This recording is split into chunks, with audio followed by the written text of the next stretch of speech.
دریافت فرمایا کہ ایک چچا زاد بھائی نے اپنی بیوی کو کچھ عرصہ پہلے ایک طلاق دی، پھر کچھ عرصے بعد ایک اسٹامپ پر ایک اور طلاق دے دی، پھر ایک ویسے زبان سے بھی دے دی، پھر 2 ماہ بعد واپس لے آئے اور کچھ عرصے کے بعد جرگے میں گئے تو 3 طلاقیں اکٹھی دے دیں، یہ 6 ہو گئیں۔ پھر ایک طلاق ہفتے کے بعد پھر دے دی، 7۔ پھر 2 مہینے بعد ایک طلاق دے دی، 8۔ پھر تیسرے ہفتے ایک طلاق اور دے دی، 9۔ پھر چیزیں لے گئے، مہر وغیرہ سب چیزیں جرگے میں شمار ہوئے، سب معاملات طے ہوئے، اور 6 ماہ کا عرصہ گزرنے کے بعد واپس پھر آئے اور کسی سے فتویٰ لے کے ہمیں کیا کرنا چاہیے 5 بار طلاق دینے کے بعد واپسی کی صورت۔ حضور اقدس صلی اللہ علیہ وسلم کے پاس ایک آدمی آیا تھا اور اس نے کہا اللہ کے رسول، میں نے اپنی بیوی کو 1000 طلاقیں دی ہیں۔ تو حضور اقدس صلی اللہ علیہ وسلم نے فرمایا نہایت ناراضگی میں کہ 3 طلاقیں تو واقع ہو گئیں اور 997 مرتبہ تم نے اللہ کا مذاق اڑایا۔ تو 3 طلاقیں تو ہو گئی تھیں، باقی 7 مرتبہ انہوں نے اللہ کا مذاق اڑایا۔ اسی لیے سورہ طلاق کو پڑھیں، سورہ بقرہ کو، سورہ النساء کو۔ اللہ بار بار کہتا ہے کہ میرے احکامات کو، نکاح اور طلاق کو کھیل کا نشانہ نہ بنا لینا، اسے ہی کہتے ہیں کہ خدا کے حکموں کے ساتھ کھیلنا۔ اب اس کے واپس لانے کی کوئی صورت نہیں رہی۔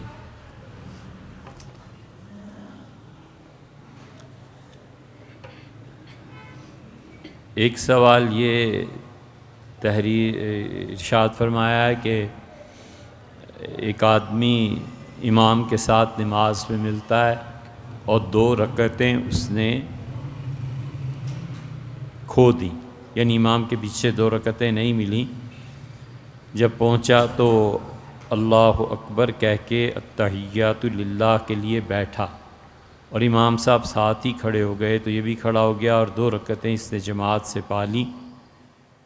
اس کے لیے کیا فتویٰ ہے؟ دیکھیں بھائی، یہ جو تشہد ہے، قاعدہ ہے، چاہے یہ درمیان والا ہو اور چاہے آخری ہو، جو پیچھے آ رہا ہے مقتدی، چاہے اس کی 2 رکعتیں رہ گئی ہیں اور چاہے اس کی 4 رکعتیں رہ گئیں، جب وہ بیٹھ گیا گھٹنے اس کے زمین پہ لگ گئے تو اب امام کھڑا ہو، اسے فرصت ملے نہ ملے، اسے چاہیے ہر حال میں التحیات للہ سے لے کے عبدہ و رسولہ تک پڑھ کے پھر کھڑا ہو۔ تیسری رکعت امام کی ہے، اس میں مل جائے گا، کھڑا ہوگا، امام سلام پھیر دے گا فوراً ہی، کوئی پرواہ نہیں ہے۔ عبدہ و رسولہ تک دونوں قعدوں میں بیٹھ کے پڑھنا یہ واجب تھا، ضروری تھا۔ امام کے پیچھے چھوڑ دیا تو یہ مکروہ تحریمی ہوئی نماز۔ یہ نماز نہایت ناپسندیدہ ہے، اسے کسی نے پسند نہیں کیا۔ تو اس لیے جو ہی گھٹنے زمین پہ آئے اور امام نے اللہ اکبر کہہ کے تیسری رکعت کے لیے اٹھا امام، لیکن یہ التحیات سے لے کے عبدہ و رسولہ تک پوری پڑے گا۔ جو ہی اس کے گھٹنے زمین پہ ٹکے اور امام نے سلام پھیر دیا 4 رکعتوں کے بعد، تو بھی حکم سیم بالکل وہی ہے کہ اسے چاہیے التحیات للہ سے لے کے عبدہ و رسولہ تک پڑھے اور پھر اس کے بعد اٹھے۔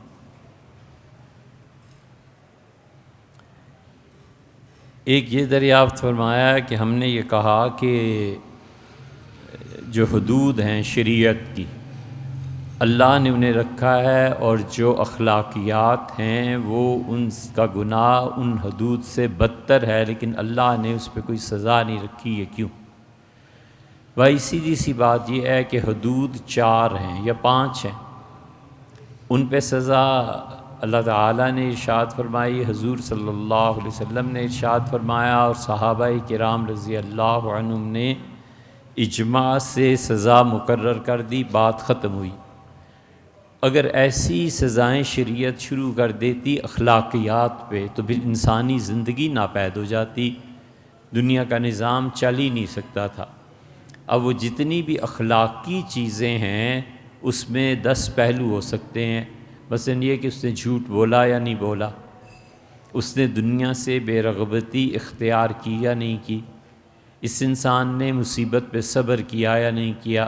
اللہ کہتا ہے فرض کر لیجئے ولیعذ باللہ، فرض کر لیں کہ اگر صبر نہیں کرو گے تو 10 کوڑے پڑیں گے، اگر تم جھوٹ بولو گے تو 10 سال جیل میں رہو گے۔ تو یہ تو ہر انسان کی نفسیات میں کچھ نہ کچھ چیزیں ہیں جنہیں وہ کرتا ہے، اس لیے اس کا تعلق خالص روح سے ہے، اور روح کے معاملات میں اللہ نے ہر انسان کو یہ کہا ہے کہ اپنی تربیت کرے، خود نہیں کر سکتا تو کسی سے اپنی تربیت کروائے۔ شریعت نے اس کے لیے سزا مقرر نہیں کی ہے، لیکن شریعت نے جو نفرت کا اظہار کیا ہے وہ شدید ہے۔ حضور اقدس صلی اللہ علیہ وسلم نے ساری حیات طیبہ میں جو گناہ لوگوں سے جذبات کے غلبے سے سرزد ہوئے ہیں، ان پر کسی انسان کو زیادہ سے زیادہ نصیحت کی ہے کہ ایسے نہیں کرتے بس۔ اور جتنے بھی حیات طیبہ میں گناہ لوگوں کے روح سے سرزد ہوئے ہیں، سخت سے سخت جملے کہے۔ شراب پی کے کوئی آدمی آیا ہے جذبات کے غلبے سے، تو فرمایا اچھا بھئی یہ درخت کی ٹہنی ایک توڑنا، درخت کی ٹہنی توڑی گئی تو فرمایا اسے ایک بار مار دو بس جاؤ۔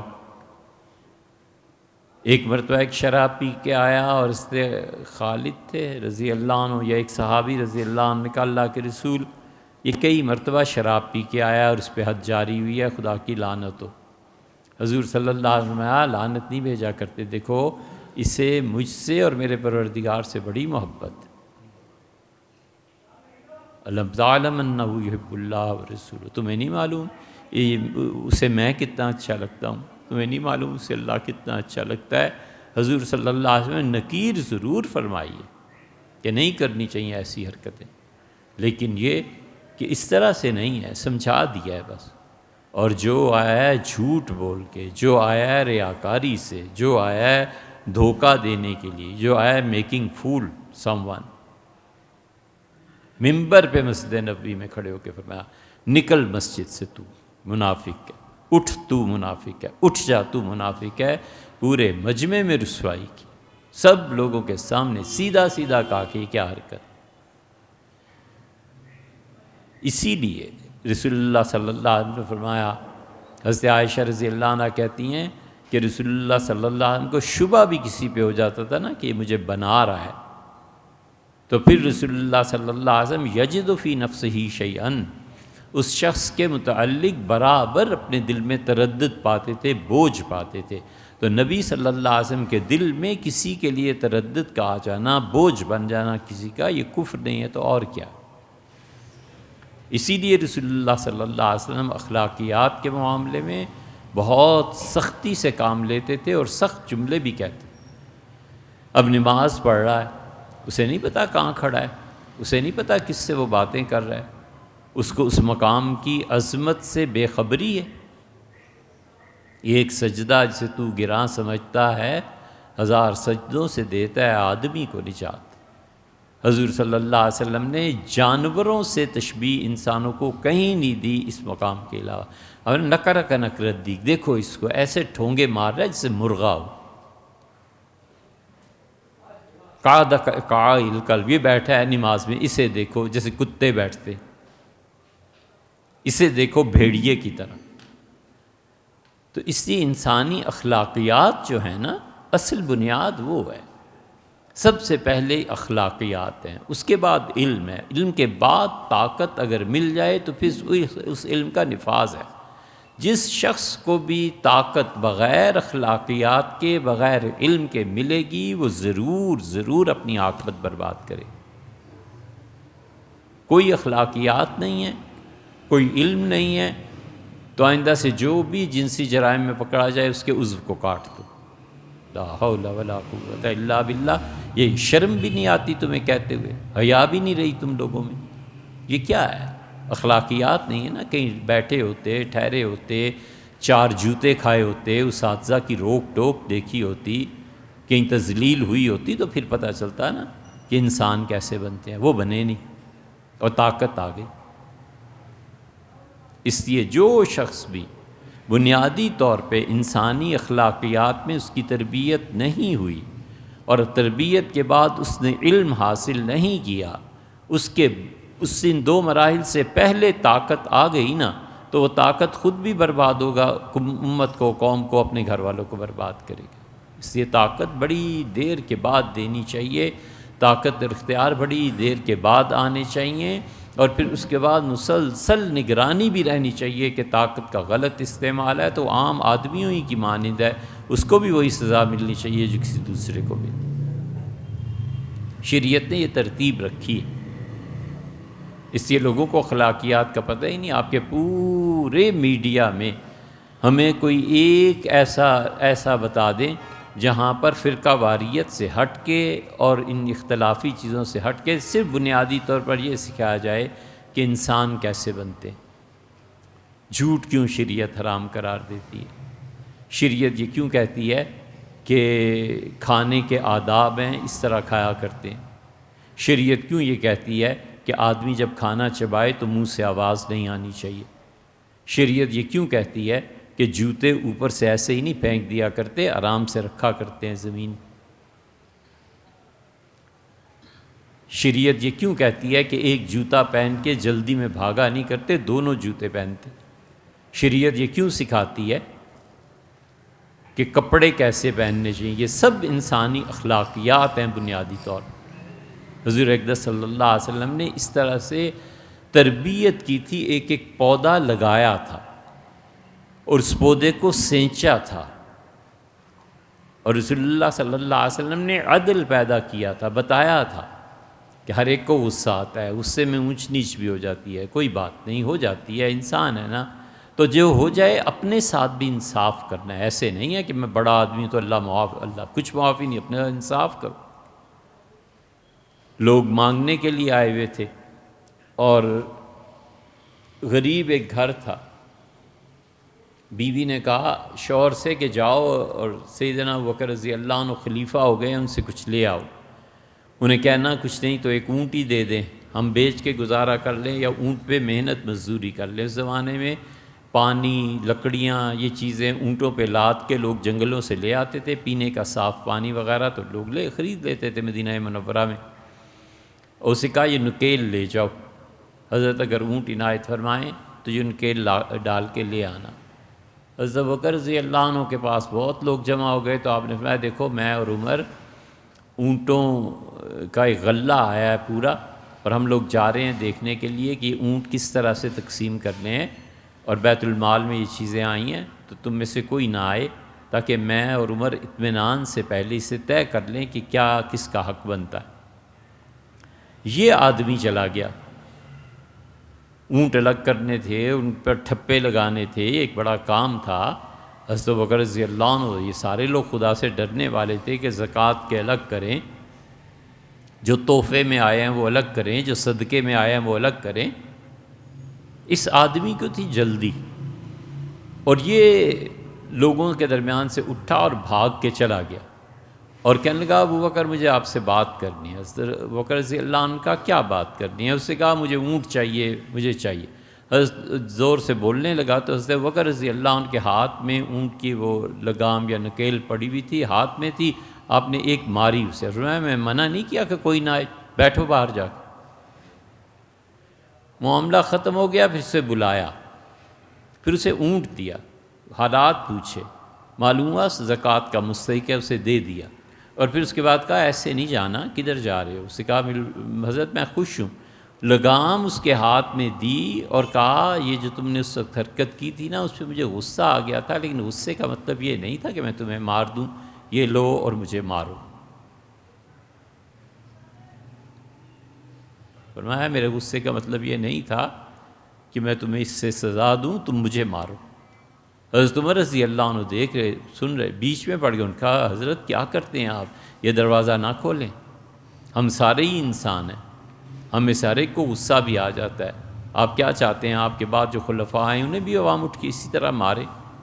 حضرت ابوبکر رضی اللہ عنہ کا میں یہ تو نہیں چاہتا، لیکن مجھے ایک بات پتہ ہے کہ اللہ نے اگر اس کے متعلق پوچھ لیا تو اس کو قیامت میں اللہ اس سے میری جان کیسے چھوٹے گی اگر خدا نے مجھ سے پوچھ لی۔ حضرت عمر رضی اللہ عنہ سے سمجھایا، کہا معاف کر دو حضرت کو. حضرت ابوبکر رضی اللہ عنہ کو معاف کیا تو غالباً 8 درہم حضرت ابوبکر رضی اللہ عنہ جیب ڈال کے نکال کے دیے اور فرمایا خوش ہو کے جاؤ، ناراض نہ ہوں. یہ انسانی اخلاقیات ہی تو ہیں، اور کیا. اس سے جس شخص میں اخلاقیات نہیں ہیں اسے طاقت مل جانا زہر دے دینا ہے پوری قوم. تو اس وجہ سے شریعت نے اخلاقیات پہ سزائیں مقرر نہیں کی، البتہ جو حدود ہیں ان پہ سزائیں متعین فرمائی. ایک سوال یہ تحریر فرمایا کہ میں بریلوی مسلک سے تعلق رکھتا ہوں اور 2-3 اعتراضات ہیں، امید ہے ان کے جوابات. بریلوی علماء کے خصوصی طور پہ اعلیٰ حضرت امام احمد رضا خان صاحب کے کوئی حوالہ دیں تو کھل کر تشریح فرما دیا کریں. جیسے کہ ایک تقریر میں یہ کہا گیا کہ بریلوی حضرات یہ کہتے ہیں کہ شریعت میں جیسا اللہ کو اختیار ہے ویسے ہی حضور اقدس صلی اللہ علیہ وسلم کو بھی اختیار ہے. بھیا ایک بات تو یہ ہے کہ ہم ان مسلک اور بریلوی اور دیوبندی اس سے کافی بچنے کی کوشش بھی کرتے ہیں کہ ان کاموں میں نہ پڑے. جن سے محبت ہے انہی کا حق نہیں ادا ہوتا تو نفرت کے لیے وقت کہاں سے نکالے. جو صحیح چیزیں لوگوں تک پہنچنی چاہیے، تعلیم، اسی کے متعلق مشکلات پیش آتی ہیں تو کس کی تردید اور کون کرے. دوسری بات یہ ہے کہ ہم احمد رضا خان صاحب کا جہاں بھی کوئی مسئلہ ضرورت ہوتی ہے ضرور بیان کرتے ہیں، لیکن اس کی تشریح کیا کریں. فتویٰ ہوتا ہے، وہ فتویٰ نقل کر دیتے ہیں کہ ان حضرات کے یہاں بھی یہ فتویٰ ہے، فلاں کے یہاں بھی یہ فتویٰ ہے. ہم نے یہ کہیں نہیں کہا کہ جیسا اختیار اللہ کا ہے وہ یہ مانتے ہیں کہ ویسے ہی اختیار حضور صلی اللہ علیہ وسلم کا، ایسے نہیں ہے. یہ غلط فہمی ہوئی ہے. ہم نے جو کہا ہے اس میں 2 چیزیں آپ سامنے رکھیں. ہم نے کہا ہے کہ ہمارے نزدیک شارع حقیقی اللہ ہے. اصل میں اللہ ہے جو اپنے بندوں پر حکم نافذ کرتا ہے، نازل کرتا ہے، بتاتا ہے. رسول اللہ صلی اللہ علیہ وسلم سمیت پوری امت میں کسی کے پاس یہ اختیار نہیں ہے کہ وہ کسی بھی عمل پہ ثواب، عذاب یا قانون کی کس شق کے تحت کیا سزا ملے گی اس کا تعین کر سکے. حضور صلی اللہ علیہ وسلم قطعاً نہیں کہہ سکتے کہ ظہر کے بعد کی جو 2 رکعتیں ہیں اس پہ تمہیں 10,000 نیکیاں ملیں گی. نہیں ہو سکتا، یہ ان کے اختیار میں نہیں. اس عمل کا وزن اللہ کے اختیار میں، اللہ متعین کرتا ہے. اپنے نبی صلی اللہ علیہ وسلم کو اطلاع دیتا ہے کہ آپ اپنی امت کو یہ بتا دیجئے کہ وتر پڑھو گے تو تمہیں اتنا ثواب ملے گا، نماز پڑھو گے تو تمہیں یہ جہنم سے بچائے گی. اسی طرح حج کرو گے تو تمہیں یہ اس کا ثواب ہے.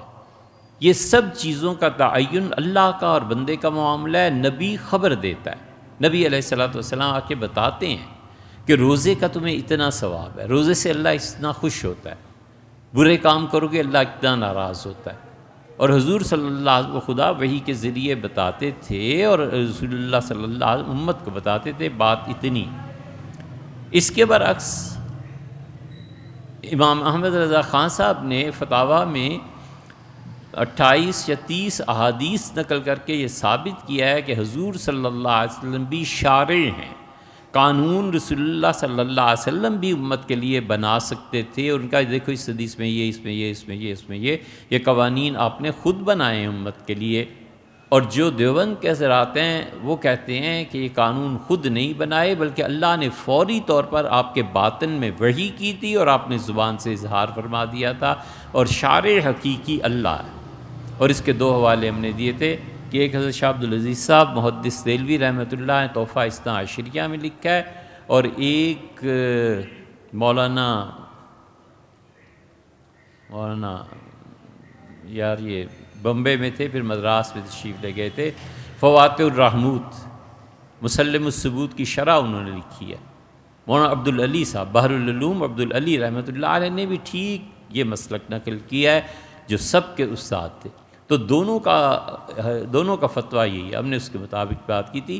یہ آپ نے جو لفظ لکھا ہے نا اختیار، بریلوی حضرات اس بات کے قائل نہیں ہیں. کہ رسول اللہ صلی اللہ علیہ وسلم کو بھی اتنا ہی اختیار ہے جتنا اللہ کا اختیار ہے، ایسے نہیں ہے۔ وہ کہتے ہیں کہ اللہ نے انہیں اختیار دیا ہے۔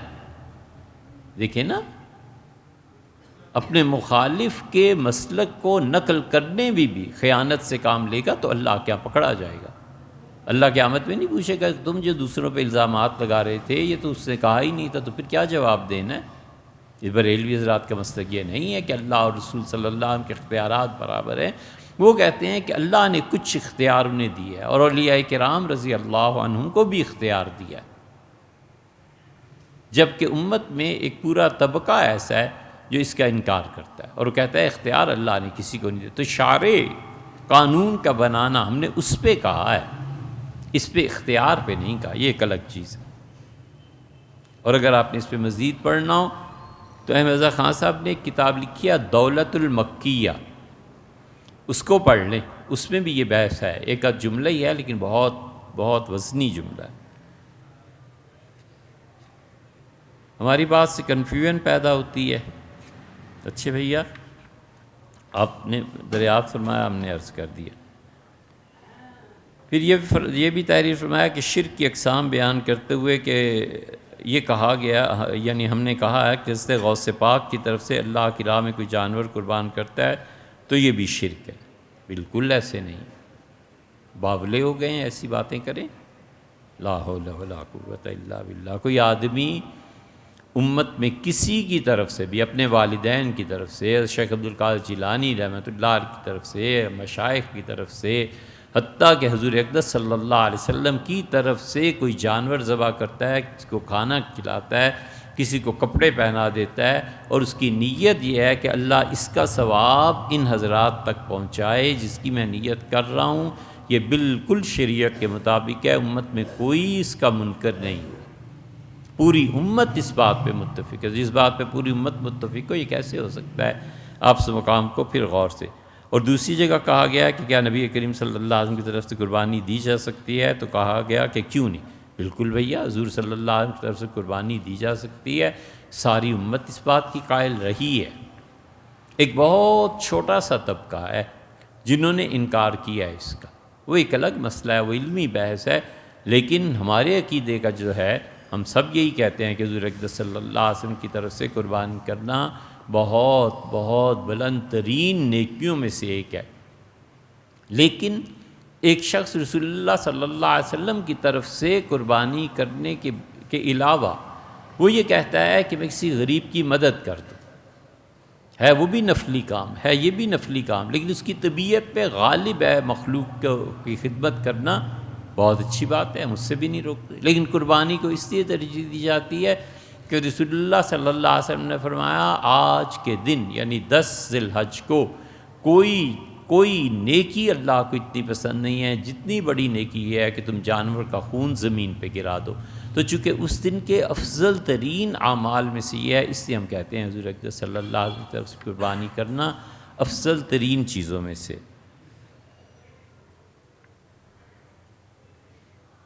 ایک مرتبہ یہ کہا گیا کہ مت کرو ایسے، اور اپنوں کے حوالے مل گئے تو کیا کرو گے؟ بالکل ٹھیک کہا ہے بھائی، ہم اب بھی اسی پہ قائم ہیں۔ بہت سی چیزیں ایسی ہیں جو جہالت کی وجہ سے بیان ہی نہیں کرتے۔ علماء رہ کہاں گئے ہیں؟ کوئی ملیں جنہیں علم پر تبحر حاصل ہو اور کہ ان کی تربیت بھی ہوئی ہو۔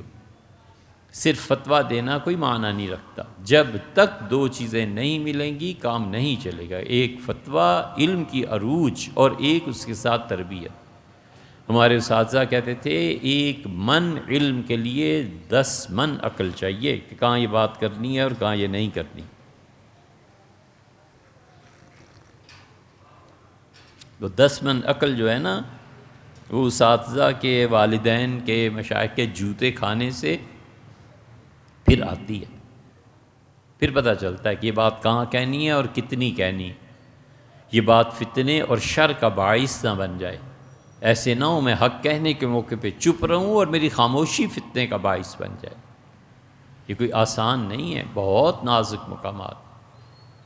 عبداللہ ابن عمر رضی اللہ عنہ کو خلافت مل رہی تھی اور امت کے بڑے بڑے اکابر نے ابن عمر رضی اللہ عنہ سے جا کے کہا کہ ابن عمر آپ اپنے والد عمر رضی اللہ عنہ کی طبیعت، مزاج، ان کے فیصلے سب جانتے ہیں، ہم سب متفق ہیں خلافت عثمان رضی اللہ عنہ کے بعد انہیں ملی۔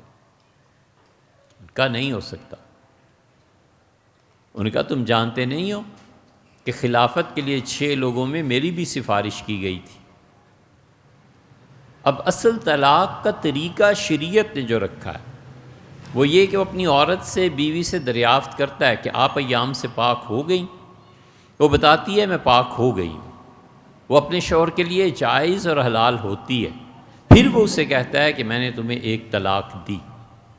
فرض کر لیں ابھی 5 دن بعد اس نے پاک ہونا ہے اور اس نے طلاق پہلے دے دی ایام کی صورت میں، تو وہ 5 دن 7 دن جتنے بھی ہوئے وہ عدت لمبی ہو گئی نا۔ عبداللہ ابن عمر رضی اللہ عنہ نے اپنی بیوی کو طلاق دے دی تھی ایام کی حالت میں، تو حضرت عمر رضی اللہ عنہ ناراض ہوئے بہت اور پیش ہوئے حضرت رسالت بنا صلی اللہ علیہ وسلم خدمت میں اور عرض کیا اللہ کے رسول میرے بیٹے کو دیکھیں، اس نے جی کیا غلطی کی ہے۔ حضور اقدس صلی اللہ علیہ وسلم بلایا اور فرمایا عبداللہ ایسے نہیں کرتے، انہیں سمجھایا کہ جب وہ پاک ہو جائیں نہا لیں پھر ایک طلاق دو تاکہ عدت کی مدت عورت کے لیے کم ہو۔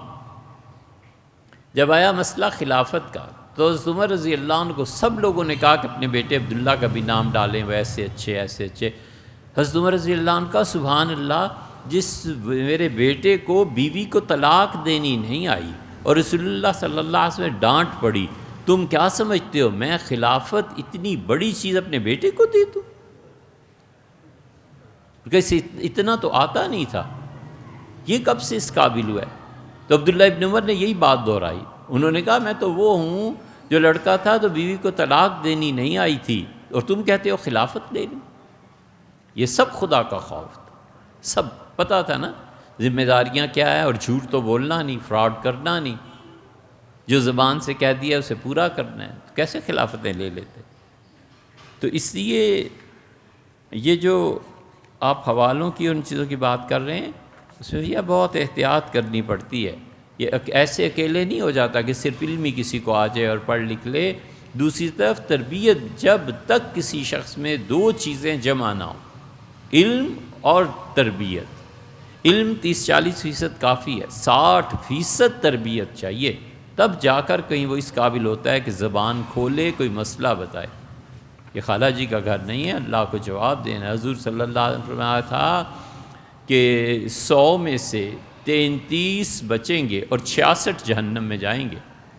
قاضی مفتی 66 جہنم میں جائیں گے، اتنا آسان ہے اس جہنم کی راہ پہ چلنا؟ کس کو پڑھیں، کون سی کتابیں پڑھیں؟ ہمیں اچانک ایک اور بات یاد آ گئی، دیوبند کے حضرات کا آپ نے ذکر کیا اور حضور صلی اللہ علیہ وسلم کی طرف سے قربانی کا۔ مولانا منظور نعمانی صاحب نے لکھا ہے اور انہوں نے لکھا کہ مجھے میاں والی جانا تھا لکھنؤ سے، تو میں نے سوچا کہ عید الاضحیٰ آ رہی ہے تو اس کے بعد سفر کروں گا، تو بڑی عید پہ قربانیاں ہوئیں اور رسول اللہ صلی اللہ علیہ وسلم کی طرف سے میں نے ایک جانور ذبح کیا۔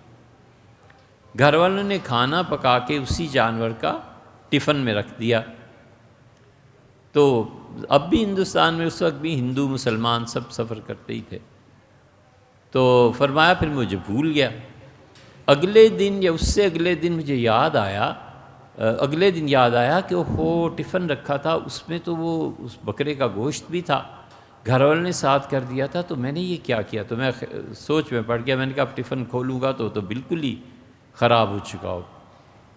تو کہتے ہیں میں نے جب ٹفن کھولا تو ویسے ہی تھا جیسے رکھا گیا تھا، تو مجھے خیال ہوا کہ حضور اقدس صلی اللہ علیہ وسلم کی برکتیں، جن لوگوں کے بڑوں کا یہ حال ہو، اب ان میں کے چھوٹے ایسی حرکتیں کرنے لگے تو ان چھوٹوں سے پوچھنا چاہیے کس کو پڑھیں اور کون سی کتاب پڑھیں۔ صرف دیوبند کے علماء کی کتابیں بتائی جاتی ہیں۔ ہم تو اتنا جانتے ہیں کہ جو اچھا لٹریچر ہے وہ پڑھنا چاہیے، اچھا لٹریچر جن لوگوں نے لکھا ہے آپ خود سوچ دیں. یہ مناظروں پہ کتابیں لکھنا، یہ ایک دوسرے کو کافر قرار دینا، ایک دوسرے کی پگڑیاں اچھالنا، یہ اس صدی اور اس موقع پہ یہ کام کرنے کے ہیں کوئی، اور لڑائیاں اور فسادات. اس سے بہتر نہیں ہے کہ ہم پازیٹیو راہ پہ چلیں، ہم اپنی اگلی نسلوں کو بتائیں کہ اسلام کتاب و سنت یہ ہے، خود ہی طے کر لینا جو کرنا ہے. بریلوی علماء کی کتابوں کا حوالے دیا کریں. آپ کوئی ایسی کتاب بتا دیں جو سٹینڈرڈ کی کتاب لکھی گئی ہو، ایک اس میں فرقہ واریت نہ پھیلائی جائے اور اس کو اسلام کی پازیٹیو سائڈ کی طرف دعوت دی جائے. اور ایسی کتاب بتا دیں جس کو پڑھ کے اس میں مذہبی تعصب پیدا نہ ہو. یہ مذہبی تعصبات جو حکومت پیدا کر رہی ہے اور یہ جو کچھ ہو رہا ہے، یہ آگے سارے گردنیں اتریں گی، خون بہے گا. اور اتنا سستا خون، دو ہی چیزیں معاشرے میں سستی رہ جائیں گی، ایک انسانوں کا خون اور دوسرے عورت.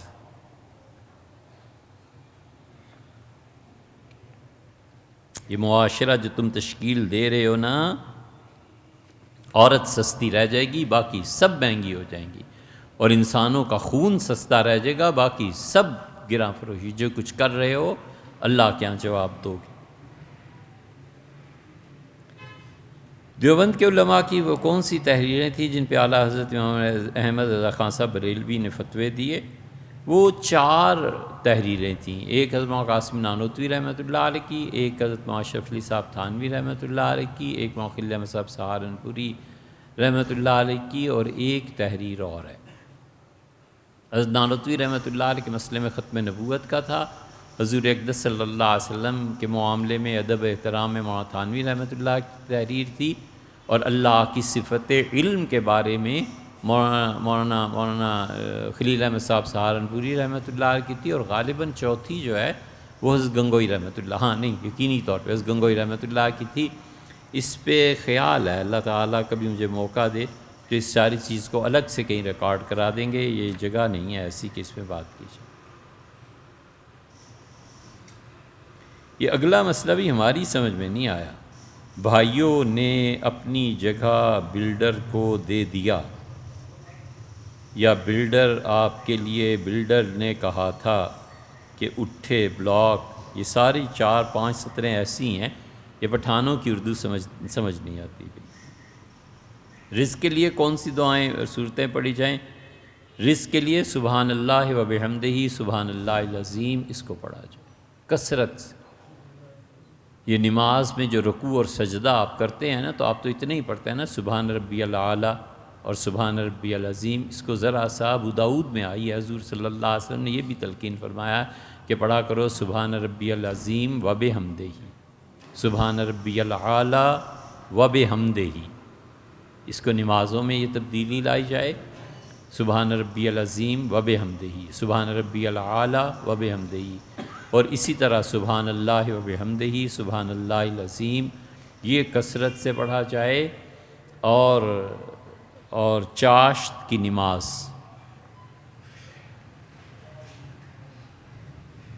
بڑا دخل ہے ان چیزوں کو انسان کے رزق. حضور اقدس صلی اللہ علیہ وسلم نے فرمایا تھا کہ قرب قیامت میں اس وقت کے جو 200 روپے ہوں گے اس میں بکری کا سر ملے گا. یعنی آپ نے فرمایا تھا بہت گرانی ہو جائے گی، تو اور پھر قحط ہو جائے گا. تو عرض کیا کہ جو قلعے میں بند ہوں گے مسلمان فوجی، یہ کھائیں گے کیا؟ تو حضور صلی اللہ علیہ وسلم فرشتوں کی غذا. عرض کیا کہ اللہ کے رسول فرشتے کیا کھاتے ہیں جو جیتے ہیں؟ تو آپ نے فرمایا سبحان اللہ و بحمدہ، وہ اسے پڑھتے ہیں اور یہی ان کی غذا ہے. تو کلام کے ذریعے غذا ملتی ہے، کلام کے ذریعے غصہ آتا ہے، کلام کے ذریعے آدمی مانگتا ہے کہ صاحب روٹی کھلا دیں، کلام کے ذریعے کہتا ہے کہ 10 روپے دے دے، کلام کے ذریعے اللہ سے کہتا ہے کہ اللہ رزق دے دے. اور کلام کیا ہے؟ سبحان اللہ و بحمدہ سبحان اللہ العظیم. سبحان اللہ و بحمدہ اللہ تیری ذات پاک ہے ہر ایک محتاجی سے، اللہ میں نہیں پاک، میری محتاجیاں ہیں، وبحمدہی، اور اللہ تو جو رزق مجھے دے تیری لیے ساری تعریف، سبحان اللہ العظیم، اللہ تو بڑی عظمتوں والا ہے، تجھے نہ کھانے پینے کی ہے، نہ بیوی بچوں کی، نہ کسی اور چیز کی، لیکن اللہ میں تیرا بندہ بہت محتاج ہوں، وبحمدہی، اور اللہ یہ چیزیں دے دے تیرے لیے ساری تعریفیں میری تیرے ہی لیے، یہ ہے اصل مفہوم، تو اس لیے اسے کثرت سے پڑھنا چاہیے۔ درود تنجینا ختم کرنا پڑھنا کیسا ہے؟ بہت سارے لوگ اس کے قائل ہیں، مشائخ نے بہت لکھا ہے، پڑھیے آپ بھی، حضرت مدنی رحمۃ اللہ نے لکھا اپنے مکتوبات میں، ضرور پڑھنا چاہیے، لیکن یہاں بات پہنچ کے ذوق کی ہو جاتی ہے۔